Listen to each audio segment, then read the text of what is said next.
We're streaming live on the Out of Bounds radio app. You can watch the show right now on YouTube. Search Out of Bounds Sports.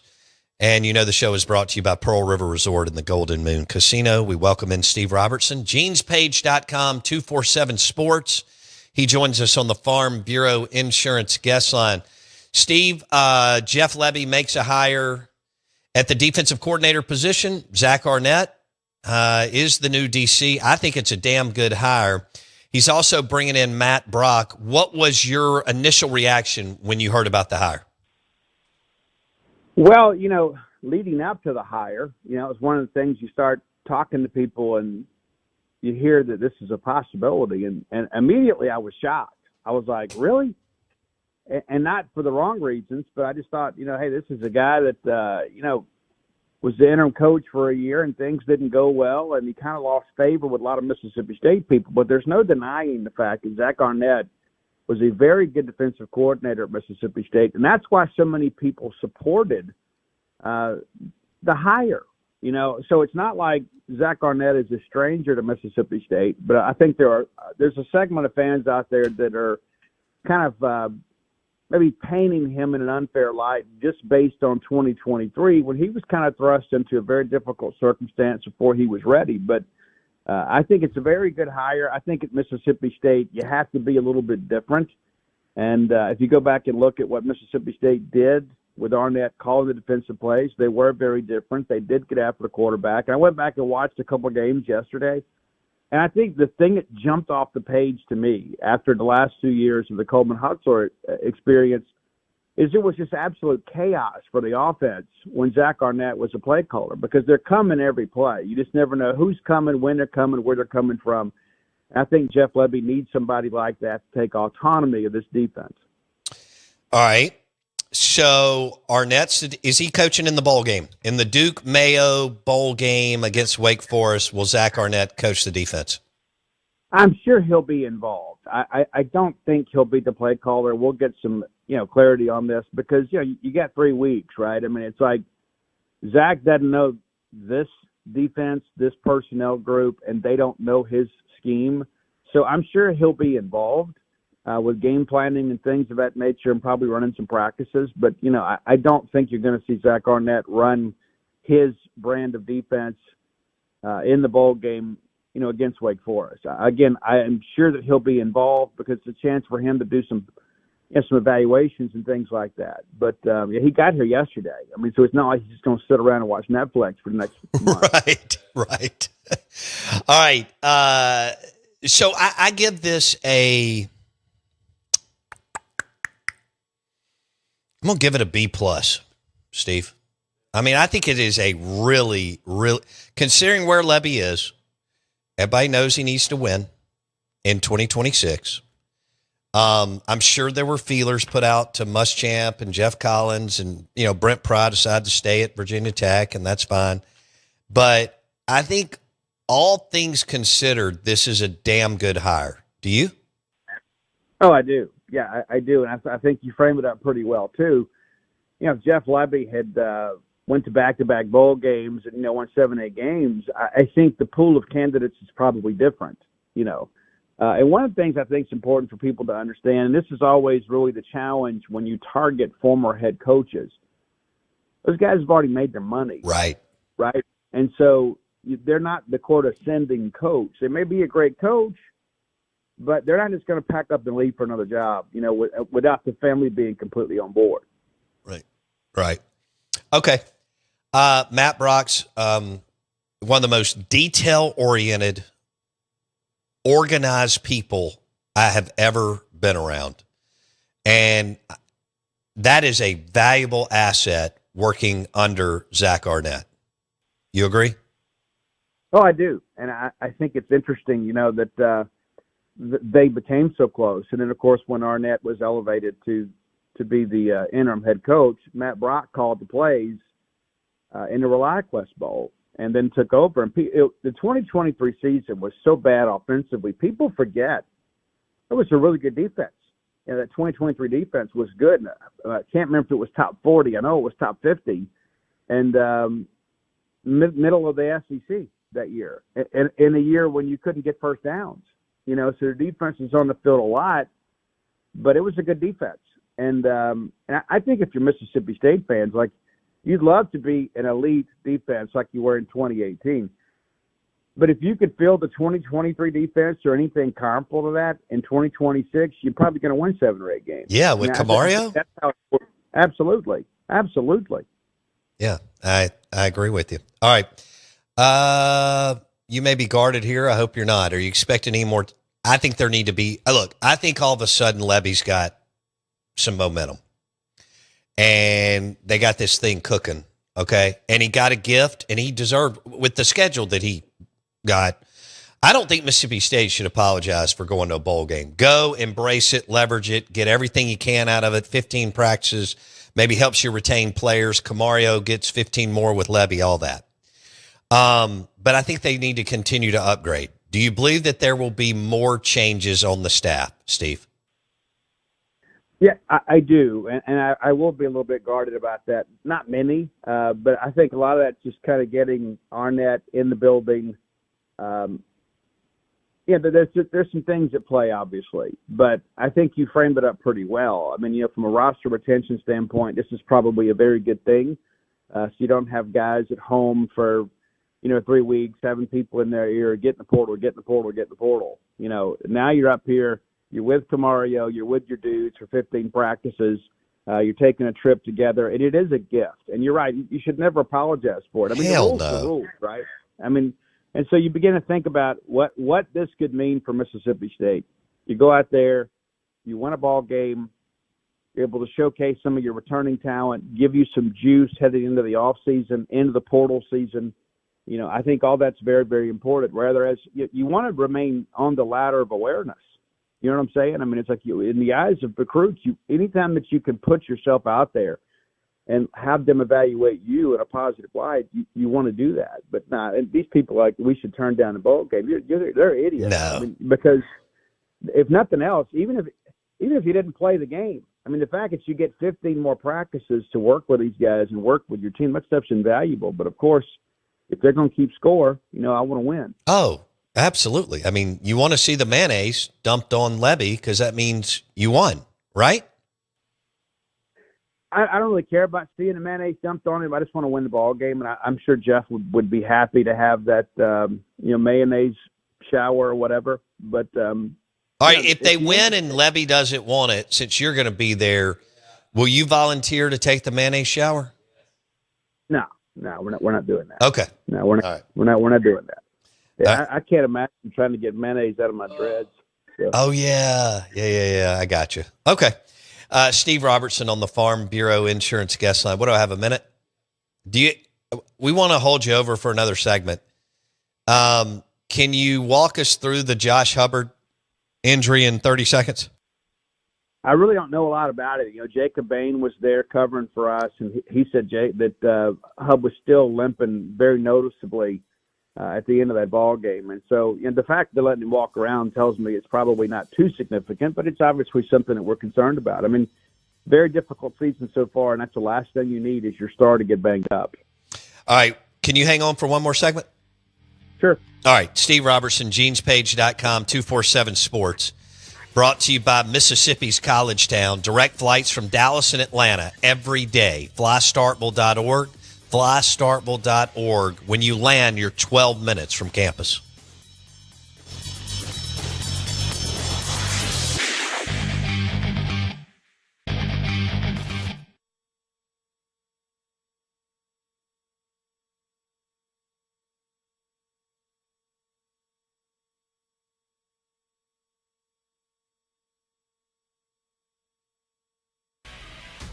All right, good morning. Welcome into the Out of Bounds show. Our coverage today of college football is brought to you by Eye Care Professionals, Dr. Kirk Jeffries and the team at Eye Care Professionals, from a routine eye exam, which is important, to LASIK surgery, cataract surgery. Eye Care Professionals, Dr. Kirk Jeffries, 2 locations on Lakeland Drive. Eye Care Professionals. Call them today. Steve Robertson, genespage.com, 247 Sports. He joins us on 105.9 The Zone ESPN, brought to you by Two Brothers and Older Brother Bistro in the Cotton District at Mississippi State. They now have, well, in Starkville, they now have a new defensive coordinator in Zach Arnett. And finally, the football gods kind of shined down on them for the first time in a while. And teams opted out of bowl games, so Mississippi State will get to take their players to Charlotte, North Carolina for 4 or 5 nights and possibly catch an NBA game or NFL game. They'll get 15 more practices. There's some great steakhouses in Charlotte, and they get to play in an NFL stadium. Steve, I didn't ask the right follow-up question. It sounds to me like you believe that Zach Arnett will have his fingers on some of this stuff over the next few weeks as far as the defense, but he will not call plays. Who do you think will call plays in the bowl game?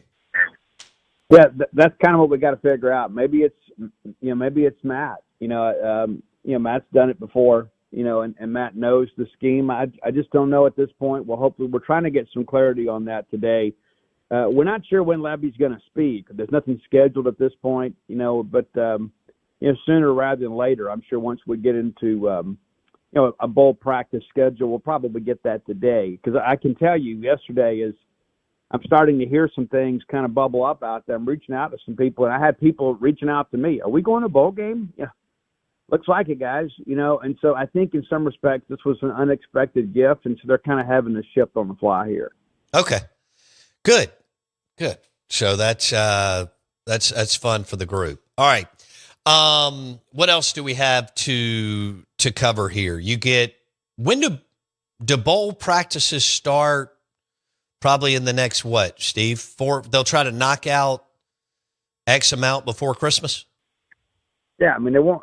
I don't know what the schedule is for the Mayo's Bowl. Like, there have been some bowl games in the past where you just, show up the day before the game. But there's some other ones, where they want you out there for a handful of days because they've got to do their – they got to bring you to the zoo and all these other events, and you got to go meet their donors. So I'm not exactly sure how that works with the Mayo's Bowl. We were there in 2015 when it was still called the Belk Bowl with Zach's final performance at Mississippi State. And so we're just kind of learning all this because yesterday morning when I woke up, I didn't expect that we'd be making plans for another football game. And somebody hit me up and said, hey, Mississippi State is like 5th in line for a bowl game, and there's going to probably be 2 that are available. And I was like, well, how does that help me? He goes, well, look at the schools that are ahead of you. You got a couple that had coaching changes, and they probably just want to go ahead and get into portal recruiting. So I reached out to a couple people, and they said, hey, yeah, we're probably not going to take a bowl game. And then all of a sudden it just starts playing out, and the next thing you know, there's all this optimism that, hey, Mississippi State's going to get in. And so I text Zach Selman, and I'm like, hey, in the event that the opportunity is extended, do you plan to accept? Well, yes. Well, then at that point it becomes a story, right? And then it became a story, and so here you are. But, yeah, yesterday morning when everybody woke up, it felt like a remote possibility, and now here we are, booking a flight. So, how were I've got some text on the Golden Moon Casino text line on the Mississippi High School Football Championships in Starkville. I know you were there all weekend. There were some signees or potential recruits, both, in the game. Do you want to kind of walk us through the Mississippi State piece of that over the weekend, Steve? Yeah, sure. And I wasn't there Thursday. I actually had a book signing down in your neck of the woods. Okay. But I was there Friday and Saturday. And the first thing I want to say is what a great event. Like, and every year that I go and cover these things, it's just, I'm always so impressed with the great job the MHSA does. I mean, it's just, it feels like a big time thing when you go. And these young people deserve it, especially after this crazy year that we've had, in the state of Mississippi. And some people were thinking about, maybe we don't need to have high school football for a while. We had some tragedy around the state. And I thought this weekend was a real celebration of the sport and of our state. And obviously, one of the greatest programs in the history of mankind, the Columbia High School Wildcats, won another state championship. I'm a proud alum of Columbia High School, so I wanted to get that out there first. Shout out to Wildcats, Cats for life. But on the Mississippi State piece, man, if you were a Bulldog fan and you didn't watch that Tupelo Gulfport game, you owe it to yourself. You think about it, excited about a bowl game, getting excited about your Bulldog future, watching Cooper Crosby and Jaden Hill in those games, absolutely crazy. And a classic ending. I mean, the Hail Mary gets caught, and Gulfport basically walks it off. But I tell you, the one guy that I thought did more to help his recruitment is 2027 Nash Morgan from Warren Central. First time I'd seen him play in person, absolutely incredible. He willed that team to a blowout win of Hattiesburg. I wasn't expecting that. I wasn't expecting him to play as good as he has. I've already had three different colleges reach out to me to ask more about him since that ball game. It's incredible. All right, the Morgan crew out of Vicksburg. Legendary football family, right, Steve? And three of them play. Well, did the dad play at Mississippi State too? Is it four, Steve? I'd have to go. I've just known Coach Morgan's name. Right. You know what I mean? It's like right. Never. Yeah, I haven't done the research on it, but that family is legendary in the state of Mississippi, and now all of a sudden, Josh has got him one, and I'm sure Brett's going to stack up some too. I'd want a Morgan on my team. Hell yeah. Good grief. I mean, Rob and Josh have done a great job. That thing was DOA when they took over at Warren Central. And then Brett going to an absolute powerhouse in West Point. So, all right. So that was exciting over the weekend. I saw the walk-off. I bet you haven't been to many games that ended like that, have you? Not in high school. Yeah. That's what's so crazy about the way these things work out sometimes is you had 14 very deserving teams. You know what I'm saying? Nobody embarrassed themselves. You had 7 really good games. And listen, everybody's like, well, was it boring watching a 6-0 game? No, it was exciting because every play mattered. And, Columbia scores, Trey Lewis scores with like 14 seconds to go. And it's like those kids from Kosciuszko were so absolutely jacked just trying to make a stop there. And it's just we play a better brand of football in Mississippi than we did 20 years ago. And I thought that was evident this weekend in Starkville. Good. I like to hear that. Steve Robertson on the Out of Bounds show. It was a big weekend for Starkville and the university as they hosted the MHSAA state championships. As Steve mentioned, Gulfport in their first state championship walks it off against the defending champs, Tupelo. And what was that? Were you on the sideline then or up in the press box, Steve? No, I wasn't on the sidelines. As a matter of, it's what's so nuts about all that stuff is like I left at the half and then come home to watch it, and I'm thinking, why did I leave this? But what's incredible to me is like to see the enthusiasm from those young people. Sure. Just the cheerleaders, the band, everybody's all in, and it's just a celebration of goodness, man. No doubt. Steve, we appreciate your time today. Thanks, man. See ya. GenesPage.com, 247 Sports. Zach Arnett's the new new defensive coordinator. Oh, goodness. He is the new defensive coordinator in Starkville. It's a good hire for Jeff Levy. It looks like we'll have Michael Katz coming up next. Ole Miss Insider. Ole Miss hosts Tulane December 20th, college football playoff game.